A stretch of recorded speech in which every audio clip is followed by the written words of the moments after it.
नमस्कार, VD TV Bharat में आपका स्वागत है। मैं हूं प्रियंका। राजस्थान में तंबाकू व अन्य धूम्रपान उत्पादों की गिरफ्त में 15 से 24 वर्ष के युवा वर्ग ज्यादा हैं। इन उत्पादों के सेवन से कैंसर सहित अन्य गंभीर बीमारियों का सामना इनको करना पड़ता है।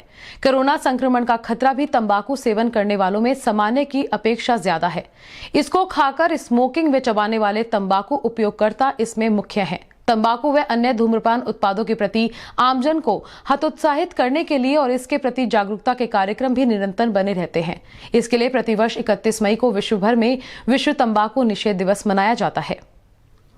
वर्ष 2021 में वर्ल्ड नो टोबैको डे पर विश्व स्वास्थ्य संगठन द्वारा छोड़ने के लिए प्रतिबद्ध यानी कमिट टू क्विट की थीम रखी गई है। इस दौरान किसी भी तरह के तंबाकू उत्पादों का उपयोग करने से हतोत्साहित करने के लिए कई तरह के जागरूकता कार्यक्रम पर जोर दिया गया है।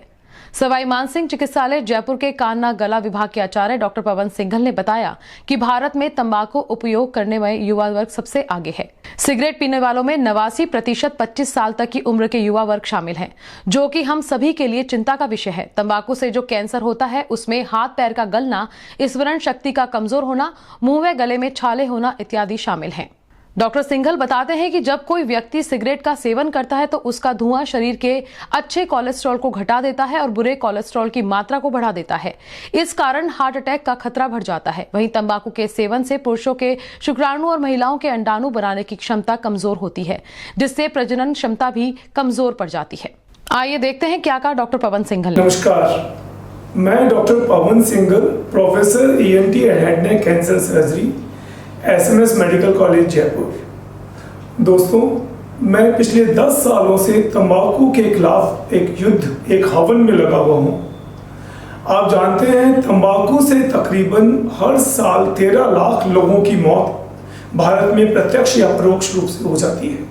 यही बात आप अगर हमारे राज्य की बात करें तो हमारे राज्य में तकरीबन हर साल 70,000 लोग इस विनाशकारी प्रोडक्ट तंबाकू के कारण मर जाते हैं। तकरीबन 300 बच्चे रोज नए तंबाकू के उत्पाद शुरू करते हैं। तो देखिए कितनी भयावह स्थिति है। एक बात जो मैं कहना चाहूँगा कि तंबाकू ही एक ऐसा प्रोडक्ट है, उत्पाद है इस धरती पर जो अपने 100% कंज्यूमर्स को मार देता है कभी ना कभी। तो मैं आपसे निवेदन करूँगा कि इस लत को छोड़ें, क्योंकि हम लोगों की आंखें नम होती है। हम ऐसा ही महसूस करते हैं जब इतने सारे तंबाकू के बीमार मरीज हमारे आते हैं। कैंसर्स होना, इतने कैंसर जिनको ठीक नहीं किया जा सकता, उनको मरते देखना, इसी तरह से दिमाग का पक्षाघात, डिमेंशिया, स्मरण शक्ति कमजोर होना, युवाओं में नपुंसकता होना, हाथ पैर कट जाना, पेरिफेरल वैस्कुलर डिजीज, फेफड़ों में दमा की शिकायत होना, हार्ट की बीमारियां होना, ये सारी तंबाकू के कारण होती है। तो कृपया इस लत को छोड़ें। अब सवाल ये उठता है कि लत को छोड़ें कैसे। तो देखिए, ये एक बहुत दृढ़ संकल्प लेने का विषय है, क्योंकि आप केवल आपकी जिंदगी से संबंधित नहीं हैं। आपसे आपका परिवार, आपका समुदाय, आपका शहर, आपका पूरा देश, पूरी मानवता जुड़ी है। हर एक मनुष्य का इस धरती पर कोई ना कोई रोल है, उसका महत्व है। तो कृपया अपनी जिंदगी का हनन ना करें, इसको छोड़ें। अब समस्या ये है कि छोड़े कैसे? तो दृढ़ संकल्प करें, परिवार के लोग उनकी मदद करें, आसपास के लोग मदद करें और उसे छोड़ें। दूसरा तरीका है, अगर आपको ऐसी कुछ भूख सी उठती है तो आप क्या कर सकते हैं, सौंफ ले सकते हैं, जीरे का सेवन कर लीजिए, आप मिश्री ले लीजिए, नारियल की कतरे अपने पास रखिए। तो जब भी आपको इच्छा हो आप थोड़ा सा मुंह में डाल लीजिए, आपको ऐसा महसूस होगा कि मैं कुछ वही चबा रहा हूँ और इससे आपका काम हो जाएगा। तो मुझे लगता है कि ये आप छोड़ सकते हैं, क्योंकि अगर आप जनहित में और खुद के हित में, परिवार के हित में देखें तो ये खतरनाक बीमारी है। अब आप कोविड, जो कोरोना बीमारी के परिप्रेक्ष्य में इसकी बात करें तो देखिए, तंबाकू जो है, चूंकि तंबाकू के प्रोडक्ट खाने के बाद आदमी थूकता है या धूम्रपान करके धुआं बाहर निकालता है, तो नई सारी रिसर्च ये कहती है कि तंबाकू का जो हम थूक बाहर निकालते हैं उसमें भी कोरोना के जीव मिले हैं, वायरसेस मिले हैं। तो आप प्रत्यक्ष और अप्रत्यक्ष रूप से इस बीमारी को फैला रहे हैं। बल्कि सरकार से, माननीय मुख्यमंत्री महोदय, प्रधानमंत्री महोदय से मैं निवेदन करूंगा कि इस पे रोक लगाएं। पिछले साल भी मुख्यमंत्री महोदय ने थूकने पे बैन लगाया था, चार्ज लगाया था। मैं कहूंगा कि इस बार भी इस लहर में ये करें और धूम्रपान को पब्लिक प्लेसेस पे नहीं हो उसका कड़ाई से पालन करें। पहले से ही कोटपा एक्ट बने हुए उनका पालन करें।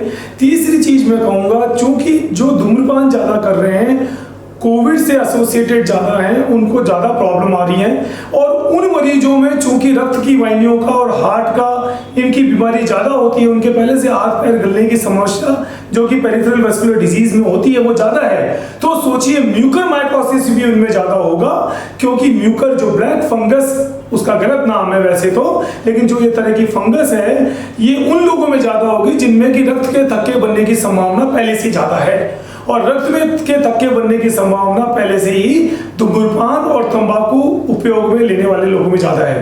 तो दोस्तों, कल वर्ल्ड नो टोबैको डे है। 31 मई को प्रतिवर्ष वर्ल्ड हेल्थ ऑर्गेनाइजेशन द्वारा यह दिन मनाया जाता है।